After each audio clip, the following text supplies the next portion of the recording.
Good morning students. जैसा कि आप लोग जान रहे थे कि हम लोग आरसीसी कर रहे हैं, तो आरसीसी में हम लोगों ने देखा था कि स्लैब का इंट्रोडक्शन देख लिया था। हमने स्लैब में का इंट्रोडक्शन देख लिया था, कितने तरह का स्लैब आता है, किस किस बेस पे उसको क्लासीफाई किया गया था, और कुछ स्लैब से रिलेटेड कोरल प्रोविजन हम लोगों ने देख लिया था। आज हम लोग देखेंगे, और इससे पहले एक और चीज़ हमने देखा था कि टी बीम का moment of resistance neutral axis कैसे निकालते हैं, उसमें कितना एस टी फ्रॉइड वगैरह करना है, ये सब चीज़ हम लोग ने निकाला था।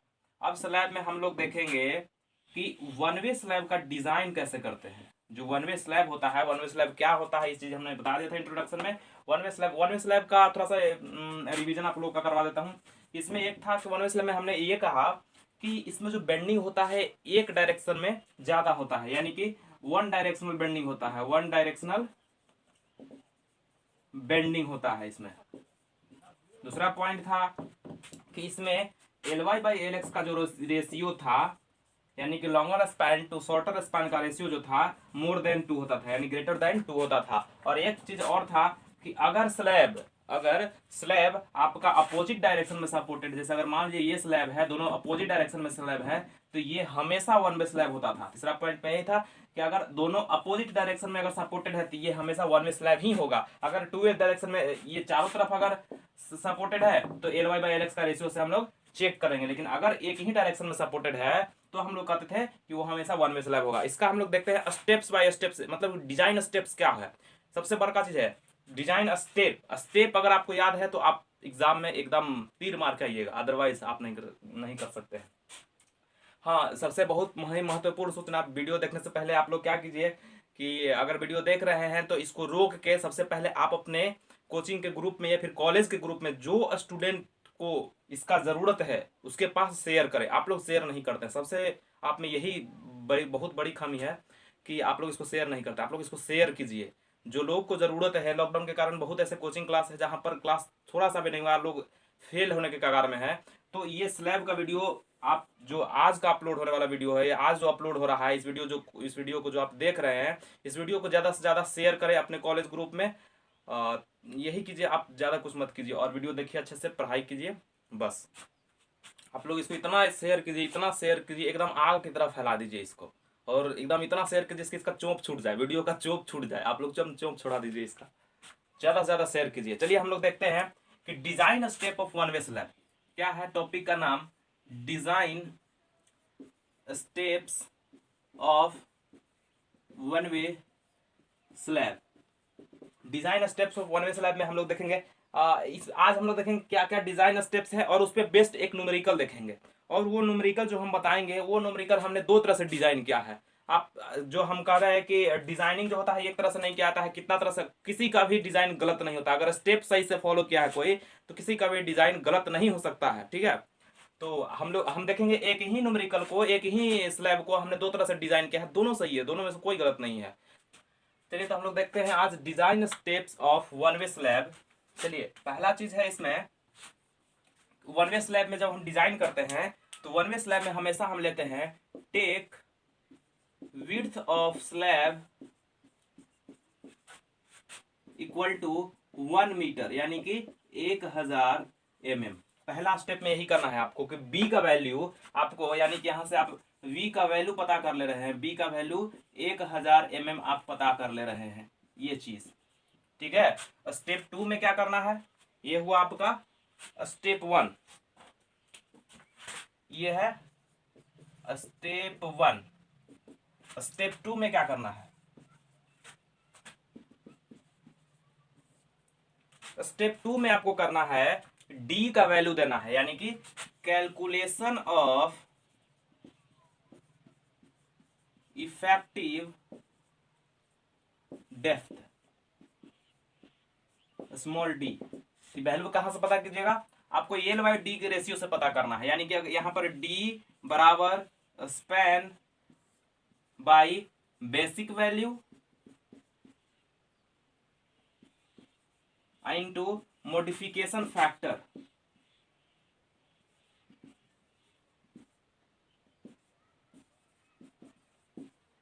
यहां से आप डी का वैल्यू पता कीजिएगा। अब स्पैन तो आपको क्लियर स्पैन पता हुआ होगा, ये जो होता है हमेशा क्लियर स्पैन होता है। अब बात है कि बेसिक वैल्यू, तो basic value L by D ratio के लिए हमने बताया था कि अगर कैंटिलीवर है 7 20 26, याद आया कुछ, यही होता था किसके लिए, ये कैंटिलीवर के लिए था, ये सिंपली सपोर्टेड के लिए था, ये कॉन्टिन्यूअस के लिए था।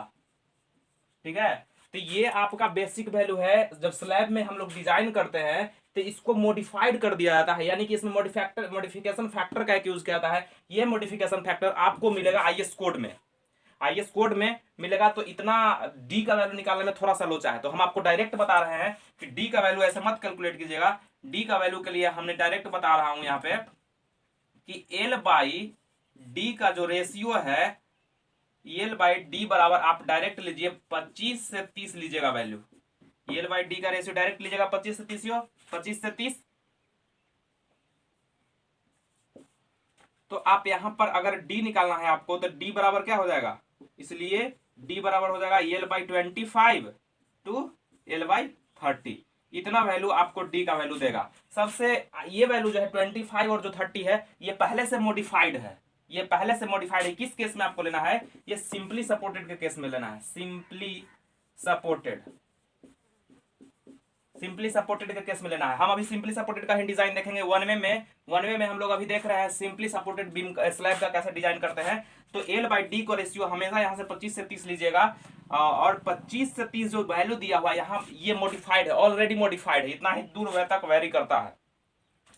तो ये पहले से मॉडिफाइड है। मॉडिफिकेशन फैक्टर आपको आईएस कोड से लेने की जरूरत नहीं है, डायरेक्ट एल बाई डी का रेशियो रखिए, 25 से 30 के बीच में कोई वैल्यू रखिए, आप डी का वैल्यू वहां से निकालिए। एक एल का वैल्यू आपको क्लियर स्पैन क्वेश्चन में दिया हुआ रहेगा। ठीक है, ये सिंपली सपोर्टेड के केस में हुआ। तो जब आप इफेक्टिव डेप्थ निकाल लिए, स्मॉल डी निकाल लिए, तब आपको क्या करना है, तब आप स्टेप 3 में चलिएगा, और स्टेप 3 में नहीं, स्टेप 2 में ही ओवरऑल डेप्थ निकालिए। यहां पर क्या निकालना है इस बार, overall depth. Overall depth capital D के लिए आप लोग क्या कीजिएगा कि small D plus nominal cover यानी क्लियर कवर, जो कि हम लोग 20 mm मानते थे स्लैब के लिए। हमने कोडल प्रोविजन बताया है कि नॉमिनल कवर कितना लेना है, 20 mm, और डाया ऑफ 2, डाया ऑफ 2 यानी डाया जितना भी बार, जितना उनका बार यूज दीजिएगा उसका हाफ लेके नॉमिनल कवर जोड़ दीजिएगा डी में, तो आपको ओवरऑल डेप्थ डी पता चले। जब यहां से ओवरऑल डेप्थ डी निकालिए तो स्टेप 2 आपका कंप्लीट हो गया। स्टेप 2 में आप क्या किए कि स्मॉल डी और कैपिटल डी दोनों आप कैलकुलेट किए हैं। स्टेप 1 में बी कैलकुलेट किए, एज्यूम कर लिए। स्टेप 2 में स्मॉल डी और कैपिटल डी। स्टेप 3 देखिएगा, स्टेप 3 में क्या करने वाले हैं हम लोग, स्टेप 3 में हम लोग एल इफेक्टिव निकालने वाले हैं, यानी इफेक्टिव लेंथ। तो यहां पर है कैलकुलेशन ऑफ इफेक्टिव स्पैन, यानी कि एल इफेक्टिव। अब कहिएगा कि ये एल इफेक्टिव कैसे निकलेगा, तो ये एल इफेक्टिव निकालने के लिए हमने पिछले वीडियो में आपको सारा फॉर्मूला दे दिए हैं कि सिंपली सपोर्टेड केस में कैसे निकालते थे, कंटिन्यूअस के केस में 2 केस आता था, उसमें हम लोग कैसे निकालते थे, कैंटिलीवर के केस में किस तरह से निकालते थे। तो ये एल इफेक्टिव जो है वहां से निकालिएगा। ठीक है, जब एल इफेक्टिव का वैल्यू निकाल लीजिएगा तब हम कहते हैं चौथा स्टेप में आपका स्टेप नंबर आ गया 4। जब स्टेप 4 में पहुंचिएगा तो आपको यहां से करना है, जब सेक्शन साइज सब पता चल गया, एल इफेक्टिव भी पता चल गया, तब आप लोड निकालिए। यहां पर लिखिएगा कैलकुलेशन ऑफ लोड्स।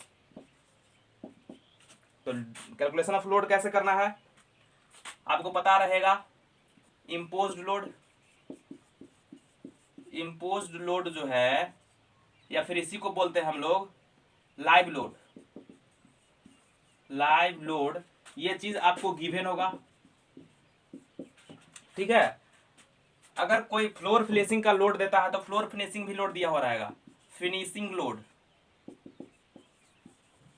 किसी किसी क्वेश्चन में आपको फिनिशिंग लोड दे देगा, मतलब कि अगर उस पर से टाइल्स लगाया गया है या फिर प्लास्टर वगैरह किया गया है तो उसका लोड कितना आ रहा है ये भी चीज दिया हुआ रहेगा, तो ये भी गिवन दे दीजिए, आपको गिवन रहेगा। अब डेड लोड कैसे कैलकुलेट कीजिएगा, डेड लोड, डेड लोड मतलब सेल्फ वेट ऑफ स्लैब। तो सेल्फ वेट के लिए हमने क्या बताया था कि section size into unit weight. Section size क्या होगा, बी इंटू डी, यही है आपका overall depth, overall section size, into unit weight of concrete. तो यूनिट वेट ऑफ कंक्रीट कितना होता है, 25 किलो न्यूटन पर मीटर क्यूब। तो आपको यहां से पता चल जाएगा कि आपका कितना किलो न्यूटन का लोड आया है, किलो न्यूटन पर मीटर का लोड आया है। यहाँ पर किलो न्यूटन पर मीटर का लोड पता चल जाएगा। जब यहां से आपका पता चल गया कि इम्पोज लोड क्या है, फिनिशिंग लोड क्या है, डेड लोड क्या है, तब आप टोटल लोड निकाल लीजिए। टोटल लोड, तो टोटल लोड कैसे निकालेगा, तीनों को जोड़ दीजिए, यानी कि imposed load, live load, live load को लिखते हैं L plus finishing load plus dead load. जब तीनों निकाल लीजिएगा तब आप यहां से निकालिएगा फैक्टर्ड लोड। फैक्टर्ड लोड, इसी को हम लोग कहते हैं क्या, डिजाइन लोड। जो लोग बीम पढ़े होंगे उनको पता होगा कि फैक्टर्ड लोड ही डिजाइन लोड होता है, या फिर फैक्टर्ड मोमेंट जब हम निकालेंगे वही डिजाइन मोमेंट होता है। तो इसको निकालने का हमने क्या बताया था कि 1.5 पार्शियल फैक्टर ऑफ सेफ्टी होता था, उससे गुना करते थे। तो यानी कि 1.5 इंटू टोटल लोड कर दीजिए। यहाँ पे टोटल लोड, देखिए हमको जो निकालना था वो आ गया, हमको डिजाइन लोड निकालना था। इसी लोड के लिए हम लोग जब बीम को डिजाइन करेंगे, किसी भी बीम को हम किसी भी स्लैब को हम लोग इसी लोड के लिए डिजाइन करेंगे। तो ये लोड कैसे निकला, पहले आप इम्पोज्ड लोड या फिर लाइव लोड क्वेश्चन में दिया हुआ रहेगा, फिनिशिंग लोड आप निकाल लिए, फिनिशिंग लोड भी आपको क्वेश्चन में दिया हुआ रहेगा, डेड लोड आप निकालेगा, सेक्शन साइज बी आपने 1 मीटर एज्यूम किया है, डी आपने स्टेप 2 में कैलकुलेट किया है, तो आपको पता हो जाएगा 25 न्यूटन पर मीटर क्यूब आपका यूनिट वेट है कंक्रीट का, ये हम लोग जानते हैं। जब यहां से आपको पता चल जाएगा कि डेड लोड क्या है, जब डेड लोड आपको पता चल गया तो आप टोटल लोड यानी तीनों को जोड़ दीजिए, तीनों को तो जोड़ दीजिए, जो लोड आएगा उसमें 1.5 से जब गुना कीजिएगा तो आपको डिजाइन लोड पता चल जाएगा। जब आप डिजाइन लोड पता कर लिए तो आपका स्टेप 4 कंप्लीट हो गया, यानी कैलकुलेशन ऑफ लोड वाला जो स्टेप था वो कैलकुलेट हो गया। तो स्टेप 5 में क्या कीजिएगा, स्टेप 5 में आप कैलकुलेशन ऑफ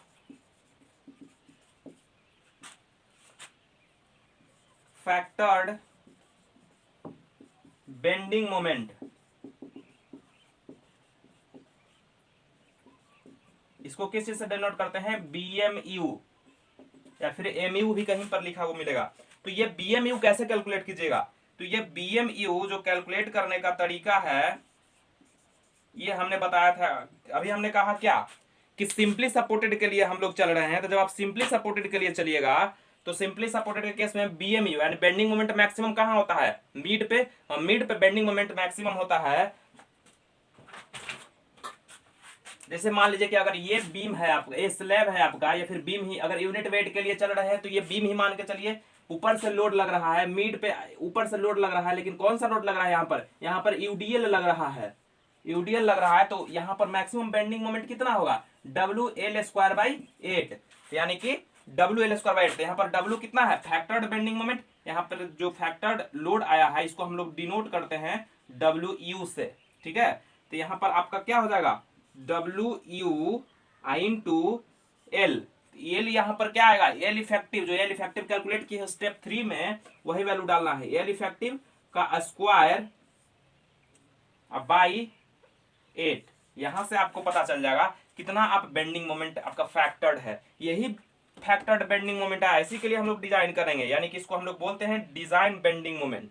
यहाँ पर फैक्टर्ड बेंडिंग मोमेंट को ही डिजाइन बेंडिंग मोमेंट बोलेंगे। तो यहाँ से आपको स्टेप 5 कंप्लीट हो गया। अब स्टेप 6 में देखिएगा हम लोग क्या करते हैं। चलिए, तो हम लोग स्टेप 5 कंप्लीट हो गया था, वहां से हमने देखा था कि डिजाइन बेंडिंग मोमेंट कैसे निकालते हैं। स्टेप 6 में जब आपको बेंडिंग मोमेंट पता चल गया तो यहाँ से आप चेक कीजिए कि आपका सेक्शन जो है अंडर रेनफोर्स है या ओवर रेनफोर्स है। तो ये चीज पता करने के लिए हम लोग करते हैं स्टेप 6 में कि calculation of required depth,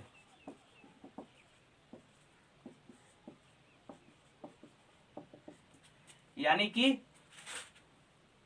D required, ये चीज का वैल्यू हम कैलकुलेट करते हैं। इसको निकालने का क्या मतलब है, पहले ही हमने L/D के रेशियो से हमने D कैलकुलेट किया था और वहां पर प्रोवाइड करा दिया कि आपका D जो है इतना होना चाहिए, इसके हिसाब से हमने ओवरऑल डेप्थ D निकाल लिया था। तो जो हमने डी प्रोवाइड किया, तो क्या ये डी प्रोवाइड किया हुआ सही है या फिर गलत है, मेरा सेक्शन सही डिजाइन हो रहा है या गलत डिजाइन हो रहा है, इसको चेक करने के लिए हमने स्टेप 6 में कितना हमको मिनिमम डेप्थ चाहिए होता था, ये चीज हम कैलकुलेट करेंगे यहाँ पर। तो इसको कैलकुलेट करने के लिए हमने क्या किया यहाँ पर कि BMU जो आपका फैक्टर्ड बेंडिंग मोमेंट आया है स्टेप 5 में, उसको हमने कैलकुलेट इक्वेट करा दिया MU लिमिटिंग से। तो यहां से क्या होगा भाई कि आपको BMU पता है, MU लिमिटिंग से जब कैलकुलेट कीजिएगा तो हम ये मान के चल रहे हैं कि आपका जो सेक्शन है बैलेंस्ड सेक्शन है, यानी कि आपका जो मोमेंट ऑफ रेसिस्टेंस आ रहा है, ये एक्सटर्नल बेंडिंग मोमेंट जो आ रहा है, उसको हम लोग MU लिमिटिंग से इक्वेट करा दे रहे हैं। तो इसका मतलब क्या हुआ कि जो मोमेंट एक्सटर्नल लोड के कारण जो मोमेंट आया वो सेक्शन के उतना ही बेंडिंग मोमेंट के बराबर है जितना ये रेसिस्ट कर सकता है, मैक्सिमम रेसिस्ट कर सकता है। तो ये किस केस में होता है, MU लिमिटिंग किस केस में होता है, बैलेंस्ड में। तो बैलेंस्ड में के लिए हमको कितना डेप्थ चाहिए, ये चीज कैलकुलेट करने के लिए हम लोग क्या करेंगे, यहां पर MU लिमिटिंग के लिए हम लोग जानते हैं कि 0.148 FC के BD स्क्वायर।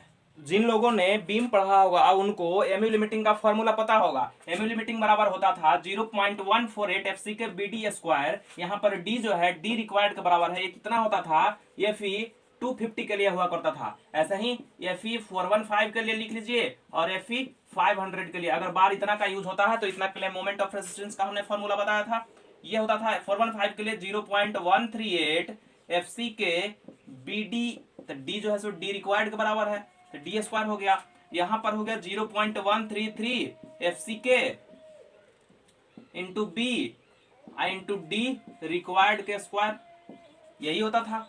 तो जब आपको BMU पता है, ये वैल्यू पता हुआ होगा, FCK पता रहेगा, B पता रहेगा, तो आप D यहां से पता कर लीजिएगा। तो जो D रिक्वायर्ड का जो वैल्यू आएगा, यानी कि यहां से आपका निकल के आएगा D रिक्वायर्ड, D आपको कितना रिक्वायर्ड है ये वैल्यू आपको यहां से कैलकुलेट होगा। तो जब D रिक्वायर्ड आपको पता होगा, अब स्टेप 2 में हमने D प्रोवाइड किया था, कितना प्रोवाइड किया था, तो जो D प्रोवाइड होना चाहिए, D प्रोवाइडेड जो होना चाहिए मोर देन होना चाहिए D रिक्वायर्ड से।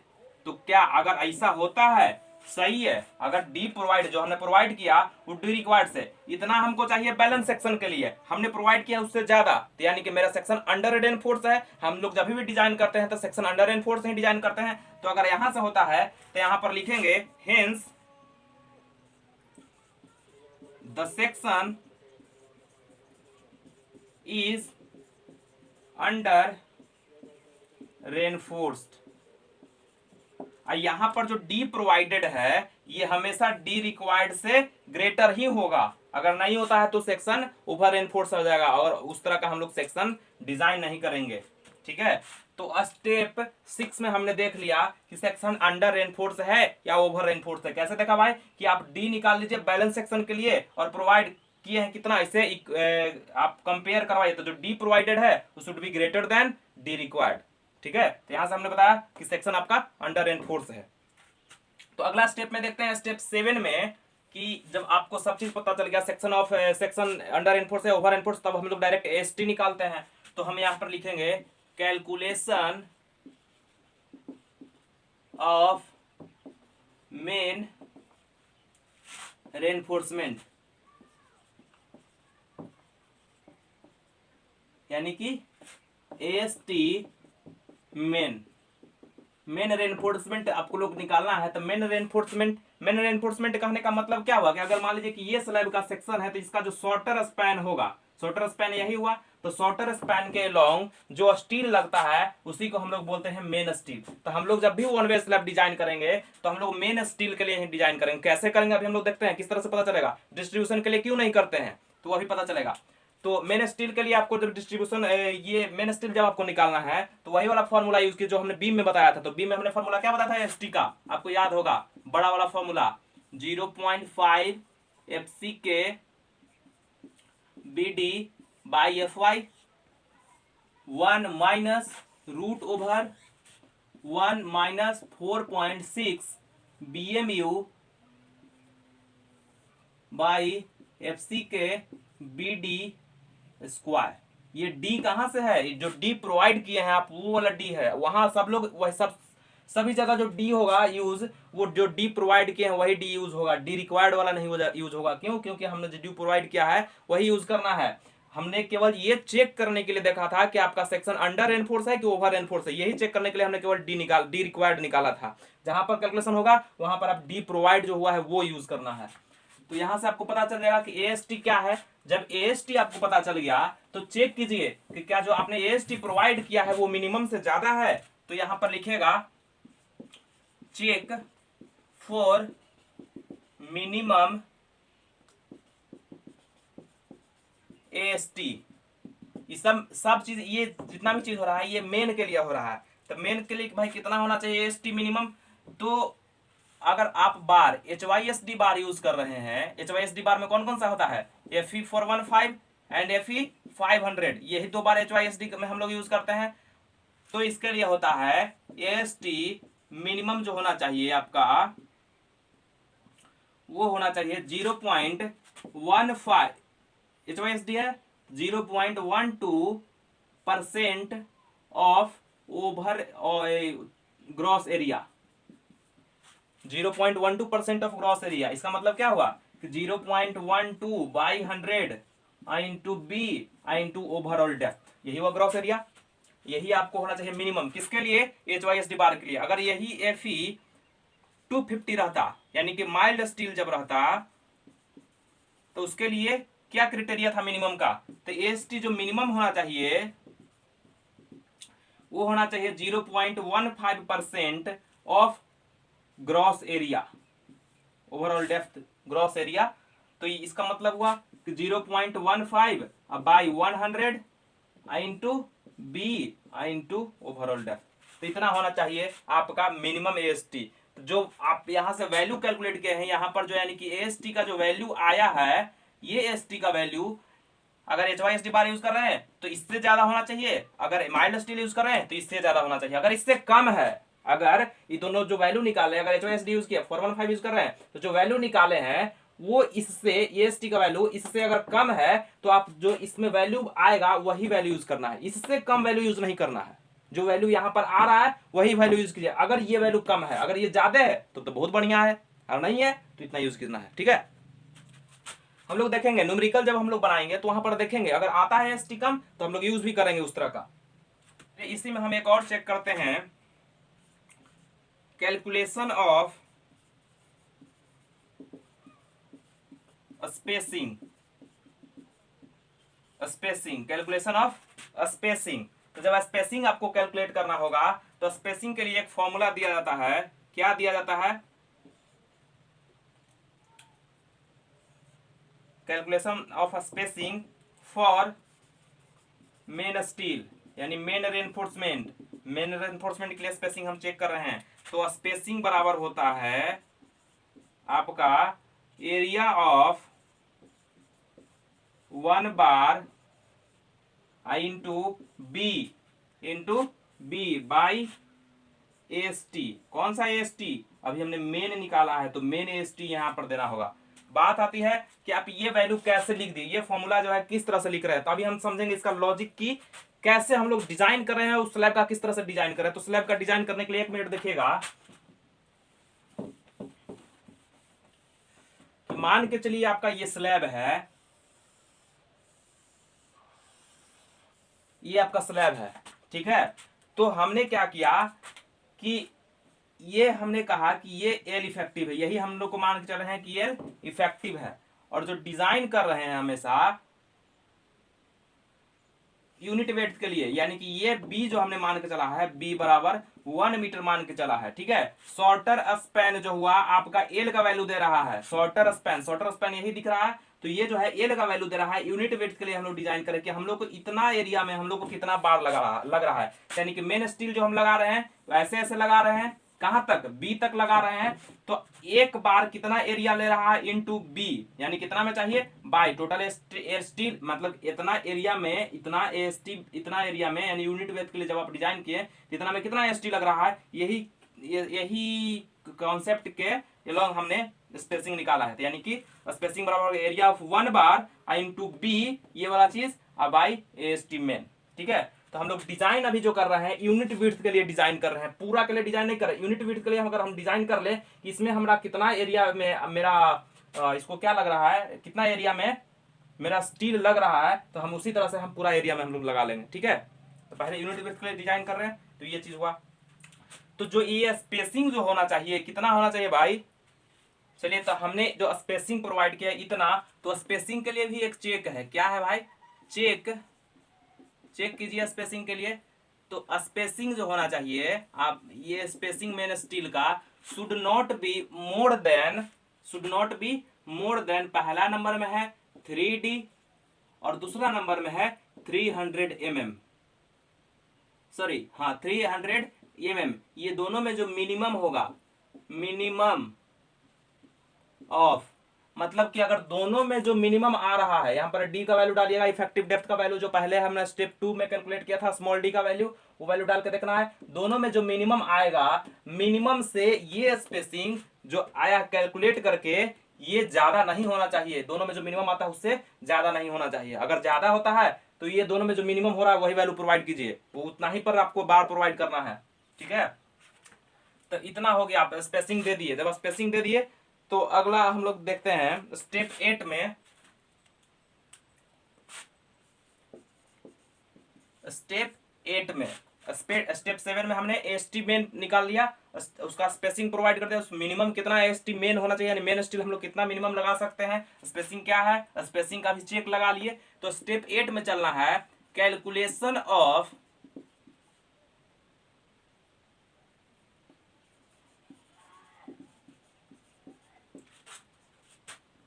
डिस्ट्रीब्यूशन बार या फिर डिस्ट्रीब्यूशन रेनफोर्समेंट। हाँ, साथ साथ लिखते जाइए, जैसे जैसे हम स्टेप लिखवाते जा रहे हैं उस तरह से लिखते जाइए, नहीं तो फिर हम कुछ समझाने के लिए मिटा देंगे तो वो दिक्कत हो जाएगा। तो जैसे जैसे हम स्टेप लिखवा रहे हैं उस तरह से स्टेप लिखते जाइए। अब स्लैब को डिजाइन में करने में कोई दिक्कत नहीं है, कोई भारी चीज नहीं है आरसीसी, केवल स्टेप फॉलो कीजिए। जिस तरह से हम स्टेप लिखवा रहे हैं एकदम वही स्टेप फॉलो करना है, आपको ज्यादा इधर उधर दिमाग लगाने की जरूरत नहीं है। तो स्टेप जो लिखवा रहे हो एकदम लिखते जाइए। तो डिस्ट्रीब्यूशन बार मेन स्टील के लिए हमने निकाल लिया। डिस्ट्रीब्यूशन बार हम लोग जब निकालते हैं तो ये जो डिस्ट्रीब्यूशन बार है कितना देना चाहिए, तो हमने बताया था कि जो डिस्ट्रीब्यूशन बार लगाते हैं वो लॉन्गर स्पैन के लॉन्ग लगाते हैं। यानी कि अब जब ये स्लैब बनाए थे आप, तो मेन स्टील इस तरह से लगा रहे थे यूनिट विड्थ बी के लिए। ठीक है, तो जब ये डिस्ट्रीब्यूशन स्टील लगाइएगा तब डिस्ट्रीब्यूशन स्टील इस तरह से लगेगा, लॉन्गर स्पैन, यही आपका लॉन्गर स्पैन है, यही लॉन्गर स्पैन के लॉन्ग आपका डिस्ट्रीब्यूशन स्टील लगेगा। तो ये डिस्ट्रीब्यूशन स्टील कितना लगना चाहिए, तो ये मिनिमम क्राइटेरिया पर लगता है, मिनिमम क्राइटेरिया पर। तो कितना भाई, तो अभी हमने जो मेन स्टील का मिनिमम क्राइटेरिया बताया है, मिनिमम का स्टील इतना होना चाहिए, तो वही इसमें लगता है डिस्ट्रीब्यूशन स्टील। तब फॉर HYSD के लिए हमने क्या बताया, फॉर HYSD के लिए कि आपका जो AST जो होना चाहिए minimum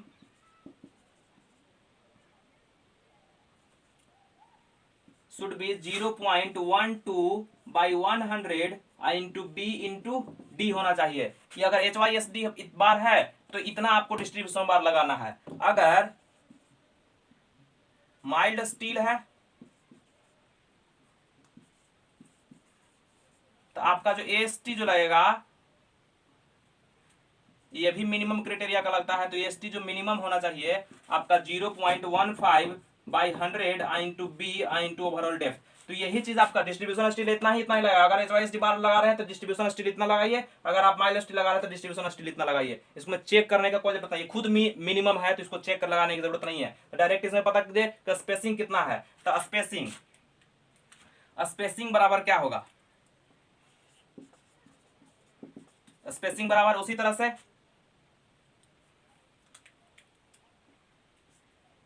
area of 1 bar into B by AST। AST कौन, मेन वाला AST नहीं, जो यहां से आप कैलकुलेट कीजिएगा डिस्ट्रीब्यूशन वाला स्टील। ये सब जो निकाले हैं AST यहाँ पे, ये डिस्ट्रीब्यूशन स्टील निकला है। यहाँ पर जो निकाले हैं डिस्ट्रीब्यूशन स्टील लग रहा है। तो कौन सा वाला स्टील, जो डिस्ट्रीब्यूशन स्टील निकाले हैं वो ठीक है। एकदम यहाँ पर जो स्पेसिंग निकाले थे ये मेन स्टील के लिए लेता था, यहाँ पर एस टी का वैल्यू डाले मेन वाला, यहाँ पर जो आप एस टी का वैल्यू डालेगा डिस्ट्रीब्यूशन वाला, और बी हम लोग यहाँ पर अब बी ये वाला वैल्यू लिए हैं डिस्ट्रीब्यूशन में, ये वाला बी, इतना बी यूनिट वेट के लिए हम लोग डिजाइन कर रहे हैं। यहाँ पर भी बी जो डालना है 1 मीटर डालना है, ठीक है। तो यहाँ से आपको वैल्यू पता चल जाएगा। तो यहाँ से जब स्पेसिंग पता चल गया तो यहाँ भी चेक लगाएंगे। वहां पर क्या चेक लगाए थे कि 3D और 300 mm जो मिनिमम है उससे ज्यादा होना चाहिए स्पेसिंग, किसमें, मेन स्टील में। तो यहाँ पर कितना होना चाहिए भाई, तो इसके लिए होता है आपका डिस्ट्रीब्यूशन स्टील के लिए आपका जो स्पेसिंग होना चाहिए,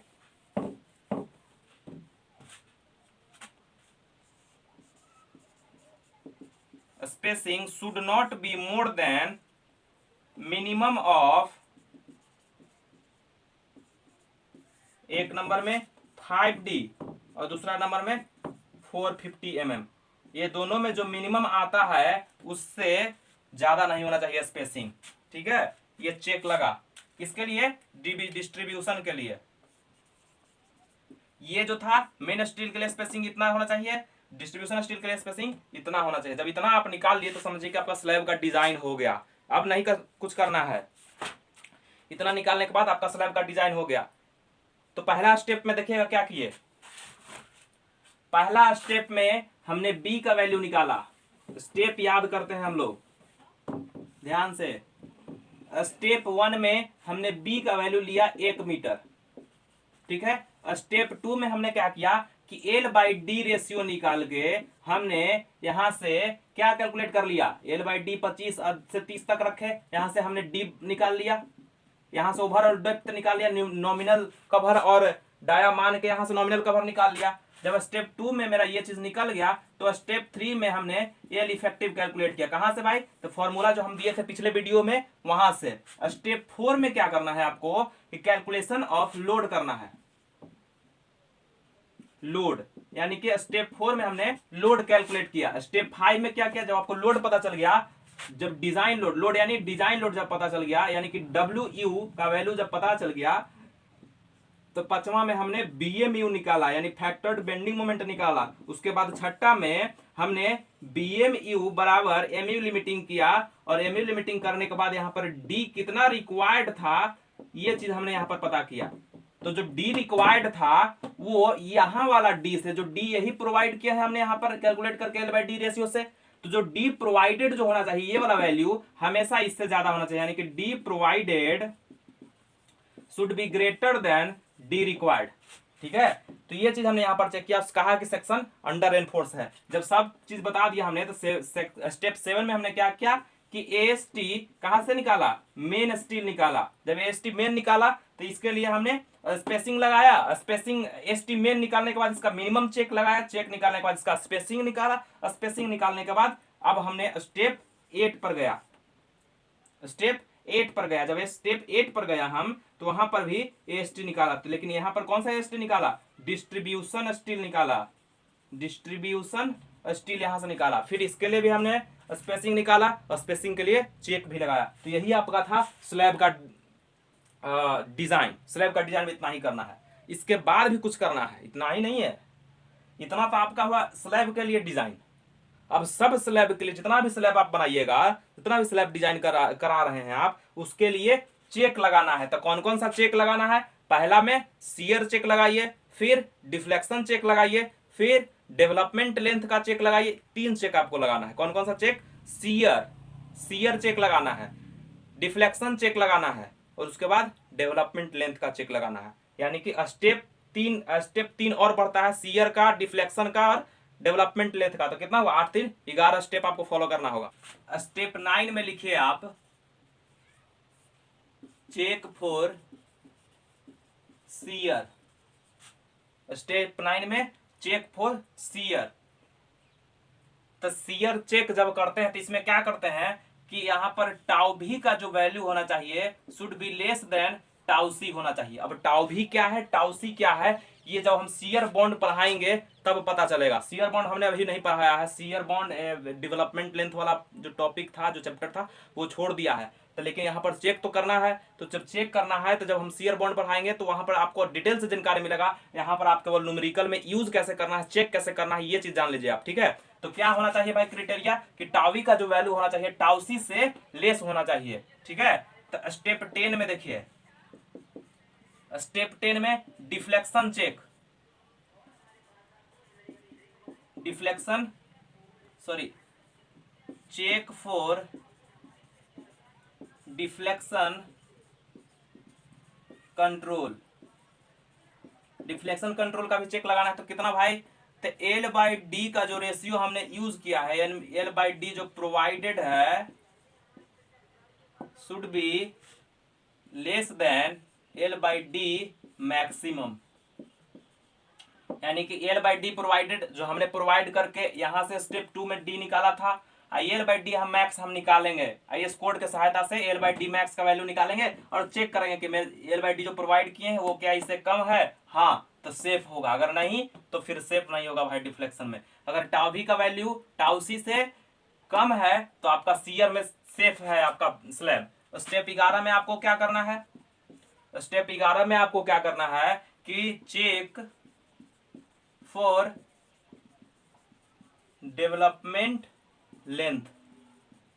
ठीक है, चेक फॉर डेवलपमेंट लेंथ, तो कितना होना चाहिए, तो LD का जो वैल्यू होना चाहिए should be less then M1 by VU plus L0। M1 क्या है, सपोर्ट पे मोमेंट, ये जो मोमेंट है सपोर्ट पे, VU क्या है, VU है आपका shear force, maximum shear force कितना कहाँ होता है, सपोर्ट पे, तो ये भी सपोर्ट पे। L0 क्या है, जब आप हुक प्रोवाइड कीजिएगा तो L0 का वैल्यू दिया, अगर हुक प्रोवाइड नहीं कर रहे हैं तो आप L0 होगा यहाँ पर।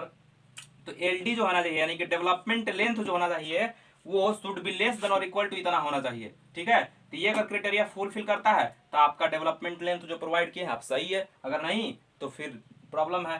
तो ये सारा चीज क्राइटेरिया फुलफिल करना चाहिए। तो इतना जब आप कर लीजिएगा तो इतना आपको चेक करना पड़ेगा। ये जरूरी नहीं है कि हर एक न्यूमेरिकल में आपको चेक करना ही पड़े। ठीक है, अगर आपके पास टाइम कम है तो कम से कम एक चेक तो लगाइए ही, कोई भी चेक, जैसे आप केवल शियर का लगा दीजिए या फिर डिफ्लेक्शन का लगाइए या फिर डेवलपमेंट लगाइए, कोई एक चेक लगाना कंपलसरी है, चेक नहीं लगाइएगा तो फिर आपका मार्क्स कट जाएगा। ठीक है, तो चेक लगाना आपको जरूरी है। अगर आपके पास टाइम है तो सारा चेक लगा दीजिए, अगर आपके पास टाइम कम है तो 2 चेक या फिर 1 चेक लगाइए। तो चेक तो आपको लगाना ही है।